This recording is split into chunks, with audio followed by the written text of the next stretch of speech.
हाँ, आज का हमारा चैप्टर। तो विराम चिन्ह किसे कहते हैं? तो पहले तो ये समझ लो, कोई भी वाक्य हो, उस वाक्य के बीच में या फिर आखिरी में जहां पर हम रुकते हैं और उस समय जो चिन्ह लगाते हैं या कोई भी, उसे कहते हैं विराम चिन्ह। विराम चिन्ह किस तरह से उपयोगी होते हैं वो पहले समझ।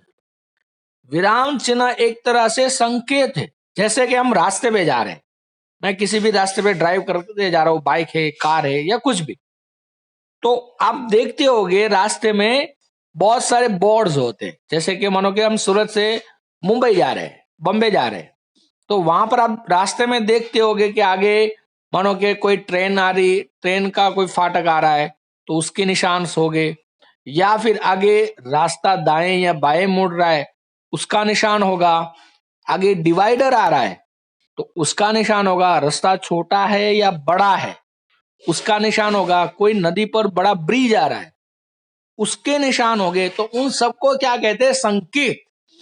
कि आगे आपको ध्यान से चलना है। जैसे कि आगे स्कूल है तो उसका भी निशान आएगा, तो भाई आगे स्कूल है तो आपको समझ लेना है कि यहाँ पर गाड़ी है, वो थोड़ी स्लो चलानी है। आगे बम्प है तो उसके लिए भी निशान होगा, तो वहां पर भी आपको, आप कार चला रहे हो, बाइक चला रहे हो तो स्लो करनी है। आगे रेलवे का फाटक आ रहा है तो वो भी आपको पता चल जाए कि भाई थोड़ा ध्यान से चलना, यहाँ पर रास्ता छोटा या बड़ा है, कोई ब्रिज आ रहा है, पुल छोटा है या बड़ा है।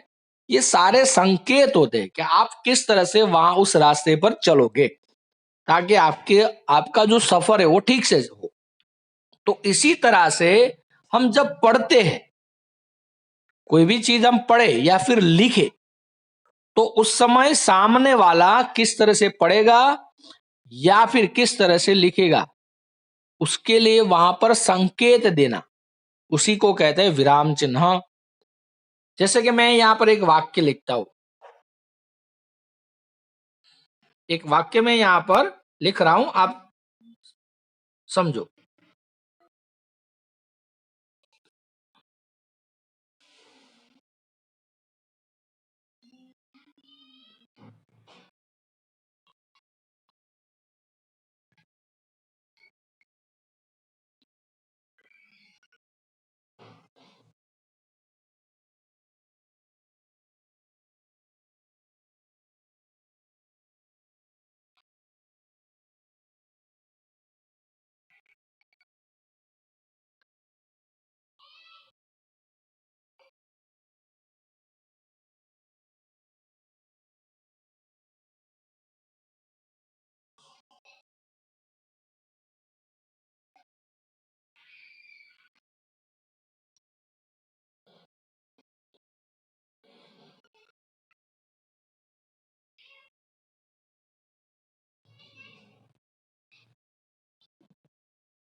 ठीक से मैं लिख नहीं पाया हूं, लेकिन फिर भी आप पढ़ो। क्या है लिखा है?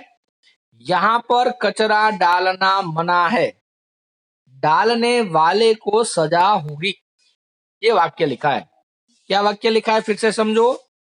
यहां पर कचरा डालना मना है, डालने वाले को सजा होगी। अब इसी वाक्य को हम अलग तरह से कहते हैं।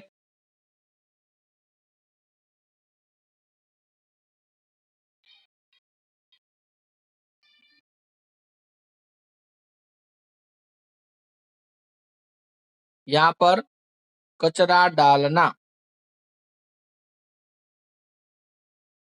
देखो वाक्य में थोड़ा गलत लिख दिया। यहां पर एक शब्द मैं लिख देता हूं,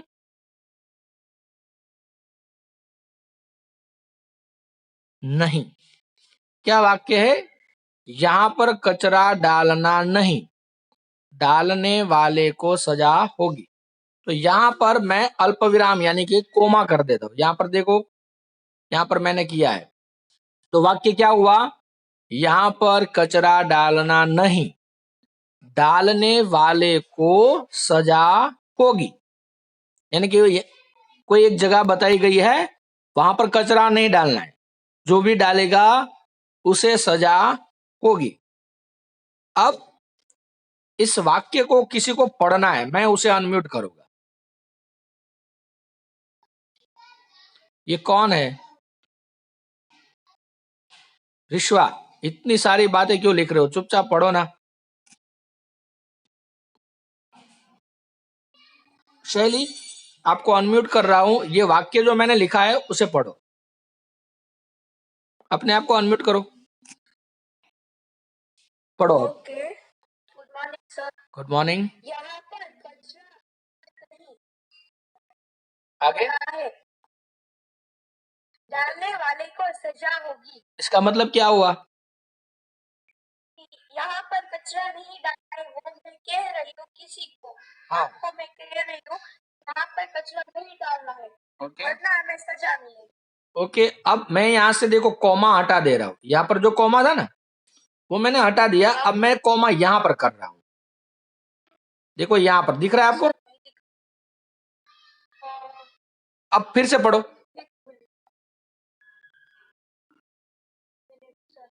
कॉमा दिखा आपको? कॉमा नहीं दिखा आपको? देखो फिर से यहाँ पर ध्यान देना, स्क्रीन पर मैं फिर से कर रहा हूँ। दिखा आपको?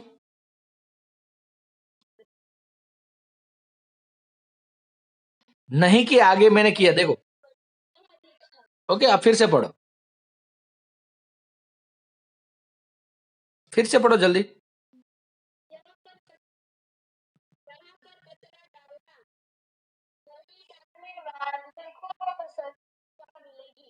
क्या हुआ इसका मतलब?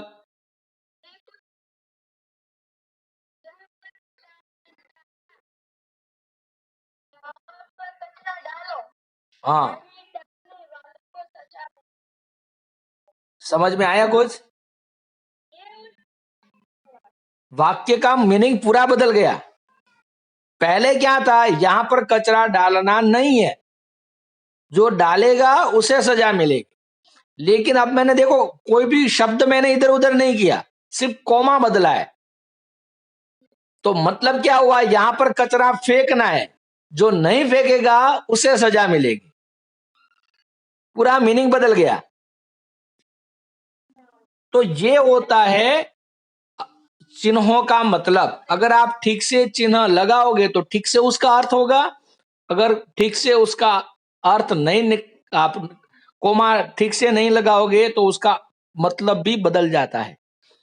यहां पर आप लोगों ने सबने देखा होगा कि मैंने एक भी शब्द इधर से उधर नहीं किया, मैंने सिर्फ कोमा बदला है, तो पूरा का पूरा वाक्य का मतलब बदल गया।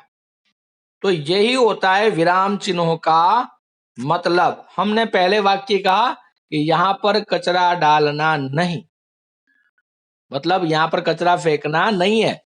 फिर वाक्य था डालने वाले को सजा मिलेगी, कि जो यहां पर कचरा फेंकेगा उसे सजा होगी। लेकिन हमने कोमा बदल दिया, तो वाक्य का मीनिंग क्या हो गया? यहां पर कचरा फेंको, जो नहीं फेंकेगा उसे सजा होगी। तो ये होता है कोमे वाक्यों में विराम चिन्हों का उपयोग। आप उसे ठीक से लगाओगे तो आप जो अर्थ कहना चाहते हो वो होगा। अगर आप उसे ठीक से नहीं लगाओगे तो पूरा मीनिंग भी बदल जाता है। तो इसीलिए वाक्यों में विराम चिन्ह जरूरी होता है। जैसे कि आप किसी को क्वेश्चन पूछ रहे हो तो हम क्या बोलेंगे? आप कहां जा रहे हो, इस तरह से ही बोलेंगे ना। अब अपने आप को म्यूट कर दो शैली, अपने आप को म्यूट कर दो। तो हम किसी को क्वेश्चन करेंगे तो हम इसी तरह से, भाई तू क्या लिख रहा है, तुम क्या खा रहे हो, आप कहां जा रहे हो, तो उसके पीछे क्वेश्चन मार्क होता है। लेकिन वही वाक्य हम ऐसा बोले क्या खा रहा है, तो उसका कोई मीनिंग नहीं। जैसे कि वाक्य यहां पर लिखा है, मैं यहां पर वाक्य लिखूं, क्या खा रहा है, तो यहाँ पर देखो क्वेश्चन मार्क मैं करता हूं, तो वाक्य भी इसी तरह से पढ़ना चाहिए कि क्या खा रहा है, तो सामने वाले को सीधा पता चल जाता है कि क्वेश्चन पूछ रहा है तो मुझे आंसर देना है। लेकिन हम उसी तरह से बोल दे कि क्या खा रहा है, तो वो वाक्य में जो अर्थ हमें करना है वो अर्थ होता नहीं। इसीलिए वाक्यों में विराम चिन्ह जरूरी होता है। जिस तरह से मैंने कहा ना, रास्ते जब आप जा रहे हो तो दाएं बाएं मुड़ने का जो संकेत आता है, तो उस तरह से हम गाड़ी चलाते, तो ये संकेत इसीलिए वाक्य में होते, उसी तरह से हमें पढ़ना है, उसी तरह से हमें लिखना है। ओके, जैसे कि रोको मत जाने दो, यानी कि कोई कह रहा है कि मुझे मत रोको, मुझे जाने दो। अब वही देखो वहां पर विराम चिन्ह बदल दिया, उसका जो कोमा था वो बदल दिया, रोको मत जाने दो, यानी कि मुझे रोक लो, जाने मत दो। आगे सो मत जागो, यानी कि तू सो जा, जागना मत। अब आगे सो मत जागो, यानी कि तुम्हें सोना नहीं है, तुम्हें जागना है। यानी कि एक कोमा इधर से उधर कर दिया तो वाक्य का पूरा मीनिंग बदल गया। तो यही यहां पर कहा गया है। ओके, आगे कहते हैं इन चारों वाक्यों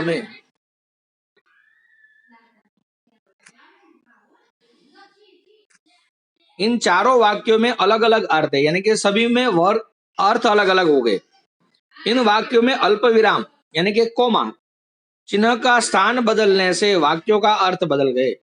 यानी कि ये सभी वाक्यों में सिर्फ कोमा यानी कि जो विराम अल्प विराम है उसे अल्प विराम कहते हैं, उसकी जगह बदली, वाक्य में एक भी शब्द नहीं बदला, तो उस वाक्य का पूरा मीनिंग बदल गया। बिना रुके बोलने या पढ़ने से किसी को कुछ समझ नहीं आता। यानी कि क्लास में आप कभी कभी देखते हो कि किसी को हम पढ़ने खड़े करते हैं, चलो तू पढ़ या तू पढ़, हम ऐसे कहते, तो वो पूरे क्लास में दिखाने के लिए मैं कैसा जल्दी जल्दी पढ़ सकता हूं, तो पीछे शेर दौड़ता है ना, वैसा वो जल्दी जल्दी पढ़ने लगता, तो वैसे पढ़ने का कोई मीनिंग ही नहीं है। एक अच्छी पढ़ाई किसे कही जाती है कि आप पढ़ रहे हो, मेरा बुक में ध्यान नहीं है, लेकिन फिर भी मुझे पता चल जाए कि वाक्य में वहां पर कोमा है, वहां पर अल्प विराम है, वहां पर प्रश्नार्थ चिन्ह है, वहां पर पूर्ण विराम है, ये जो भी चिन्ह है वो मुझे पता चल जाए, बिना बुक में देखे भी मुझे पता चले, तो वो सही पढ़ाई होती है। जैसे कि यही वाक्य रोको मत जाने दो, ऐसे बोल दिए तो रोको मत जाने दो, तो दोनों वाक्यों का कोई मीनिंग ही नहीं रहे। लेकिन दोनों वाक्य अलग अलग तरह से पढ़ना है। रोको मत, वहां पर रोको जाने दो, रोको मत जाने दो, इस तरह से पढ़ना है। सो मत जागो, सो मत जागो, तो इस तरह से इसकी पढ़ाई होती है। तो इसी तरह से उसे पढ़ना चाहिए, सो मत जागो, सो मत जागो, ऐसे ही हम पढ़ देंगे तो दोनों वाक्यों का कोई मीनिंग हमें समझ में ही नहीं आएगा।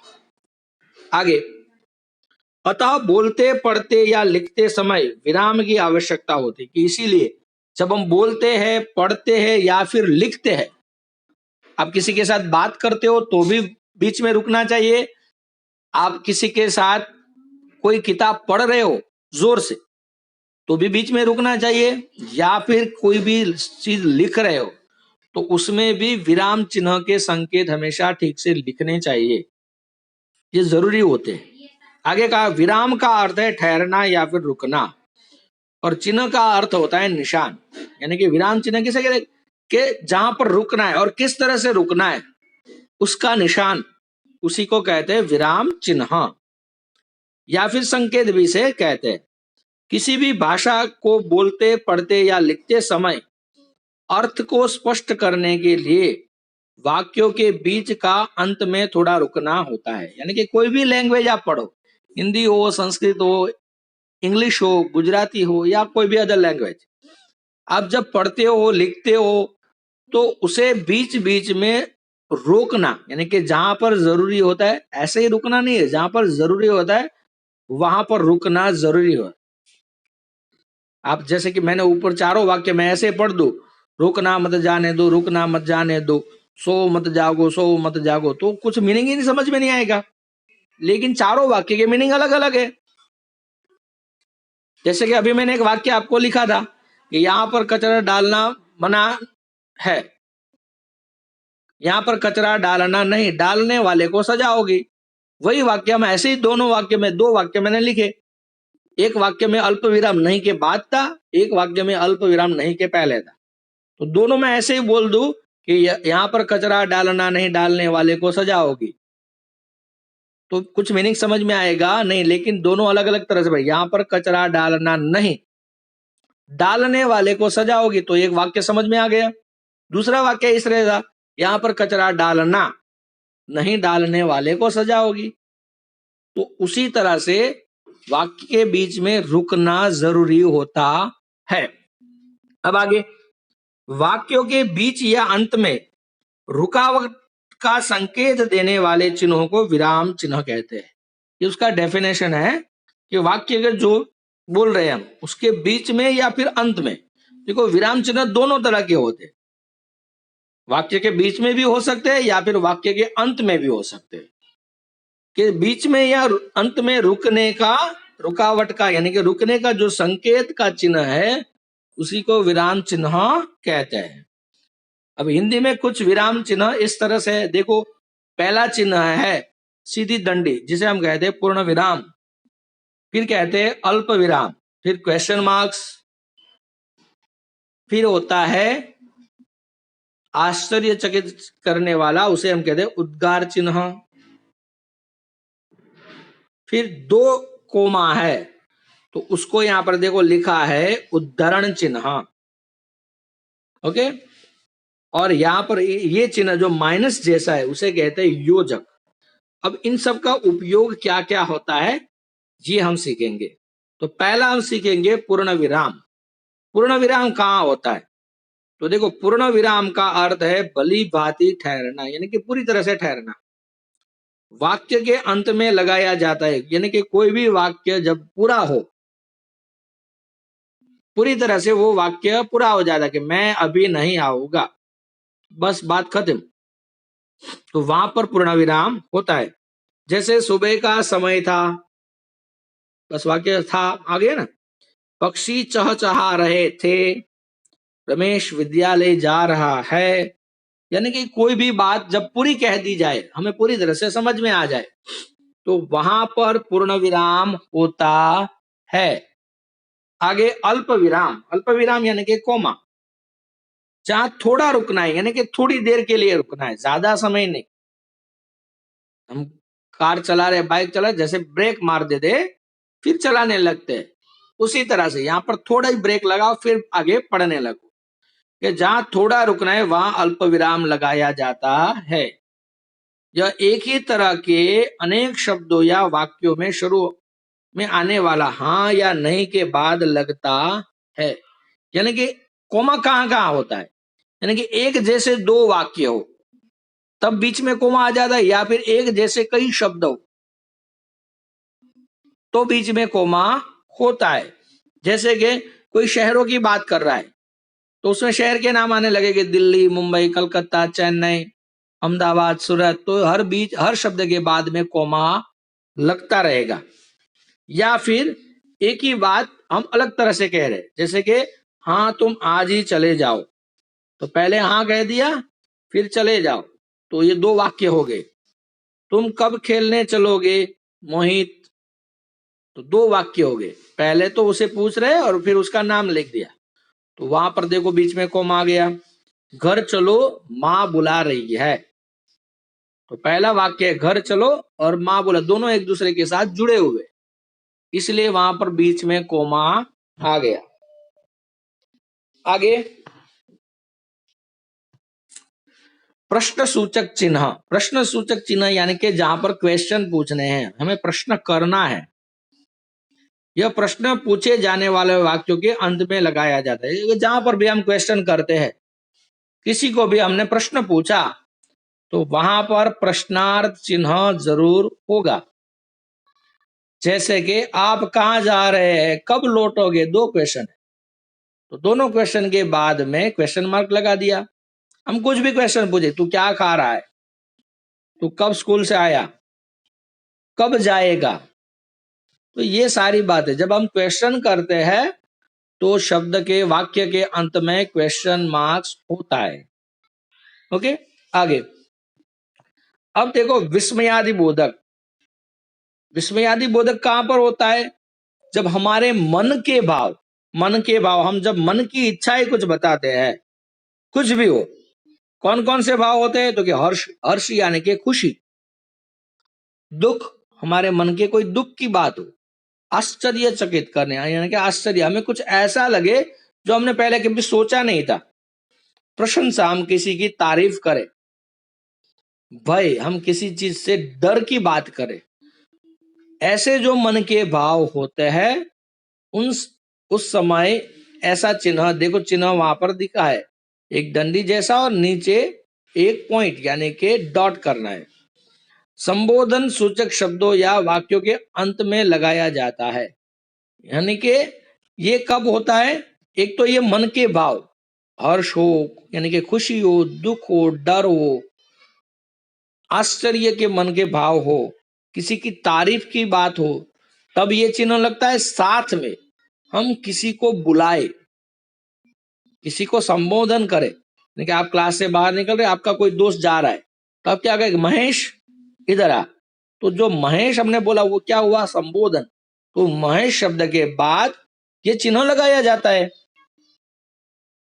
तुम खड़े हो जाओ यानी कि तुम, यानी कि वो हो गया, आपने संबोधन किया, तो वहां तुम के बाद ये चिन्ह लगाया जाएगा। पापा आप कब आओगे? तो आपने पापा से संबोधन किया, तो वहां पर ये चिन्ह लगेगा विस्मयादि बोधक। यानी कि ये मन के भाव तो है ही, साथ में आप किसी को पुकारे, किसी का ध्यान अपनी तरफ खींचने के लिए हम उसे बुलाए, तो जिसे भी बुलाए उसके बाद ये चिन्ह लगाया जाता है। यानी कि तब वो शब्द के पीछे आएगा, वरना ये चिन्ह वाक्य के अंत में आएगा।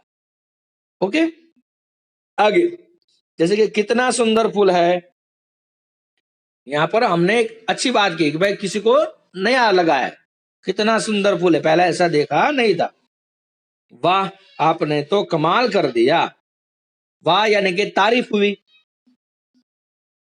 लड़कों अब खेलना बंद करो, यानी कि किसी को पुकार रहे, बहुत सारे स्टूडेंट या फिर बच्चे खेल रहे, वहां पर कोई उनके पेरेंट्स आए या फिर कोई टीचर है, तो सबको एक साथ कह रहे लड़कों, यानी कि सबका ध्यान अपनी तरफ खींचा, तो वहां पर देखो उसी समय वहां पर विस्मय आदि बोधक चिन्ह लगा दिया।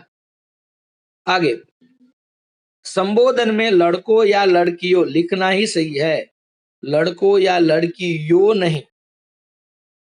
ओके, आगे आगे होता है उद्धरण चिन्ह। अब देखो उद्धरण चिन्ह कहां पर होते हैं कि जब किसी कथन में कथन को ज्यों का त्यों लिखा जाता है, तब उद्धरण चिन्ह का प्रयोग होता है। यानी कि कोई बड़ा वाक्य किसी इंसान ने कहा है या फिर किसी बुक में से आपने देखा है, उसका आप रेफरेंस देते हो, उसकी बात वहां पर बता रहे हो, तब वो उद्धरण चिन्ह, जो बात हम बता रहे उस बात में उद्धरण चिन्ह लगेगा। जैसे कि जय जवान जय किसान लाल बहादुर शास्त्री ने कहा था, यानी कि ये बात किसने कही थी? लाल बहादुर शास्त्री जी ने। तो उनकी बात को वहां पर वैसा का वैसा लिख दिया, ज्यों का त्यों, यानी कि वैसा का वैसा ही लिख देना, जो उन्होंने कही वैसा ही। तो वहां पर उद्धरण चिन्ह का प्रयोग होता है। दो बात वहां पर कही गई सीधी कि मुकुल ने कहा मैं बाजार से सामान ले आऊंगा। अब किसने कहा था? मुकुल ने, कि उसने कहा मैं बाजार से सामान ले आऊंगा, तो किसी की बात हम पूरी तरह से वहां दोहरा रहे, वही बात कह रहे, तो जो वाक्य हमने उस समय बोला वहां पर उद्धरण चिन्ह लगाया जाएगा। जैसे कि आप क्लास से बाहर से आ रहे हो और आपको कोई और टीचर पूछे कि कहाँ गया था, तब आप कहे कि जयेश सर ने मुझे बुक लेने आने को कहा था, तो वो जो आपने पूरी बात बोली वहां पर उस समय वहां पर उद्धरण चिन्ह लग जाएगा। मेरे पापा ने यह कहा था, और फिर आप जो बोलते हो वो पूरा वहां पर उद्धरण चिन्ह में आ जाएगा। यानी कि किसी की बात को उनके वर्ड टू वर्ड यानी कि शब्द से शब्द दोहराना, वहां पर उद्धरण चिन्ह लगेगा। ओके, अब देखो उद्धरण चिन्ह दो तरह के होते हैं। एक होता है, मैं यहां पर आपको बता रहा हूं, इसमें नहीं बताया लेकिन मैं बता दे, एक होता है ये दो वाला है जो यहां पर हमने बताया, ये वाला। ये उद्धरण चिन्ह कब आएगा? जब पूरा सेंटेंस हम बोले, पूरा वाक्य जब हम बोले कि लाल बहादुर शास्त्री ने यह बात कही थी कि जय जवान जय किसान। मुकुल ने कहा था मैं बाजार से सामान ले आऊं, तो पूरा वाक्य है वहां पर। जब पूरा वाक्य होगा तो ऐसे चिन्ह लगेंगे। लेकिन हम कोई छोटी सी बात कहे, मानो को एक वर्ड ही है, एक शब्द ही है, जैसे कि आप कोई वाक्य बोल रहे हो, जैसे कि आपने कोई किताब पढ़ी हो और उस किताब में से आप बोल रहे हो, तो आपको कोई पूछे कि यह कहां पर पढ़ा, तो आपने अगर उस किताब का नाम देख बोला तो वो इस तरह के चिन्ह आएगा, इस तरह का। यानी कि एक तरह का, यानी कि एक पॉइंट का भी उद्धरण चिन्ह होता है और दो पॉइंट का भी उद्धरण चिन्ह होता है। तो ये कहां पर आएगा? मैंने आपको पूछा कौन सी किताब में पढ़ा, तो आप कहे मैंने हिंदी में से पढ़ा, तो ये आ गए इसमें से। तो हिंदी जब लिखो तो इन दोनों के बीच में लिखना होता है। आपने कोई चीज देखी, भाई तूने यह कहां पर देखा, तो मैंने सूरत में देखा, तो सूरत इस दोनों के बीच में है, क्योंकि वो एक वर्ड ही है, पूरी बात नहीं है। तो सिर्फ एक वर्ड बताना हो ना तो ये चिन्ह आएगा, लेकिन पूरी प्रॉपर बात बतानी है तो ये वाला चिन्ह आएगा। प्रॉपर बात में ये, लेकिन एक वर्ड वाले में ये। ओके, तो वो आपको याद रखना है। आगे योजक चिन्ह। योजक चिन्ह किसे कहते हैं? कि दो शब्दों को जोड़ने के लिए योजक का प्रयोग होता है। यानी कि दो शब्द, एक जैसे शब्द, जैसे कि राम लक्ष्मण जा रहे हैं, तो दो शब्द है, तो दोनों के बीच में ऐसा लग दो। जैसे कि चलते चलते, तो दोनों शब्द एक ही जैसे है। पहुंच ही जाएंगे, वह दिन रात परिश्रम करता है। यानी कि दो शब्द जब दोनों का एक ही जैसा महत्व हो, दोनों में से कोई बड़ा या छोटा शब्द ना हो, किसी शब्द का विशेष महत्व किसी का कम महत्व ऐसा ना हो, दोनों एक ही जैसे माने जाते हो, तब वहां पर योजक चिन्ह का प्रयोग किया जाता है।